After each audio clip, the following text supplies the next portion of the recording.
ನನಗೆ ಅನ್ಸಿದ್ದೇನೆ ಸರ್, ನೀವು physical challenge ಅಂತ ನನಗೆ ಅನ್ಸ್ತಾನೆ ಇಲ್ಲ. ಬಿಕಾಸ್ ಯಾಕೆ ಅಂತಂದ್ರೆ ನೀವು ಮಾಡಿರೋಂಥ ಸೇವೆಗಳಿಗೆ, ನೀವು ಮಾಡಿರೋಂಥ ಒಂದು ಸಾಧನೆಗೂ ಅದಕ್ಕೆ ಕಂಪ್ಯಾರಿಸನ್ ಮಾಡ್ಕೊಂಡಾಗ ನೀವು ಫಿಸಿಕಲ್ ಚಾಲೆಂಜ್ ಅಂತ ಹೆಂಗೆ ಅನ್ಸಕ್ ಸಾಧ್ಯ ಆಗುತ್ತೆ ಜನಕ್ಕೆ ಆಗ್ಲಿ. ಸೊ ಅದಕ್ಕೋಸ್ಕರ ಹೇಳ್ತಿದ್ದೀನಿ, ನಿಮ್ಮ ಒಂದು ವಿಚಾರದಲ್ಲಿ ಪ್ರಥಮಗಳ ರೂವಾರಿ ಅನ್ನೋದು ಕೂಡ ನಾನು ಕೇಳ್ಪಟ್ಟಿದ್ದೀನಿ. ಸಾಕಷ್ಟು ಜನ ಅಭಿಪ್ರಾಯ ಕೂಡ ಪಟ್ಟಿದ್ದಾರೆ. ಸೊ ಎಲ್ಲಾ ವಿಚಾರಗಳು ನೀವು ಪ್ರಥಮ.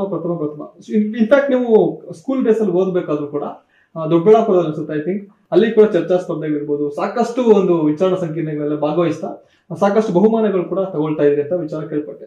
ಸೊ ಆ ಒಂದು ಡೇಸ್ ಬಗ್ಗೆ ಮಾತಾಡಿದ್ರಿ ಸರ್. ನಾನು ಪ್ರೈಮರಿ ಶಾಲೆ ಓದಿದ್ದು ಒಂದೇ ಒಂದು ಶಾಲೆ ನಾನು ಓದೇ ಇಲ್ಲ. ಯಾಕೆಂದ್ರೆ ನಮ್ಮ ತಂದೆಯವರ ಕೆಲಸ ಒಂದು ವರ್ಷ ಒಂದೇ ಊರಲ್ಲಿ ಇರ್ತಾ ಇರ್ಲಿಲ್ಲ.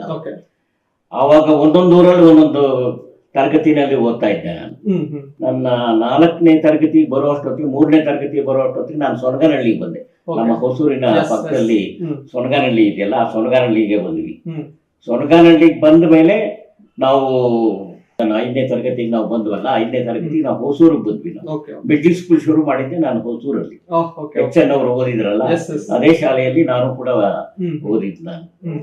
ನನಗೆ ಫಿಸಿಕಲಿ ಹ್ಯಾಂಡಿಕ್ಯಾಪ್ಟು ಅಥವಾ ನನಗೆ ಅಂಗವಿಕಲ ಅಂತಕ್ಕಂಥದ್ದು ನನಗೆ ಇತ್ತೀಚಿನ ವರ್ಷಗಳಲ್ಲಿ ಅಲ್ಲಿ ಅವಾಗ ಜ್ಞಾಪಕ ಬರ್ಬೋದೇ ವಿನಃ ನನ್ನ ಇಡೀ ಜೀವಮಾನದಲ್ಲಿ ನಾನು ಅಂಗವಿಕಲ ಅಂತ ನಾನು ಯಾವತ್ತೂ ಅನ್ಕೊಂಡೇ ಇಲ್ಲ.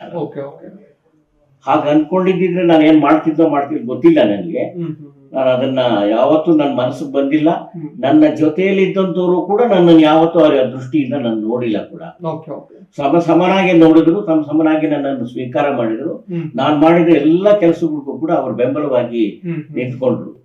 ಕೆಲವು ಕೆಲಸಗಳಿಗೆ ನಾನು ಮೊದಲಿಗೆ ಆಗಿರಬಹುದು, ಅದು ನನಗೆ ಸಂತೋಷ ಕೊಡುತ್ತೆ ವಿನಃ ನನ್ನಿಂದಾನೇ ಆಯ್ತು ನಾನೇ ಅಂತ ಹೇಳಿ ಇವತ್ತಿಗೂ ನಾನು ಅದನ್ನ ಯಾವತ್ತೂ ಭಾವಿಸ್ತಿಲ್ಲ.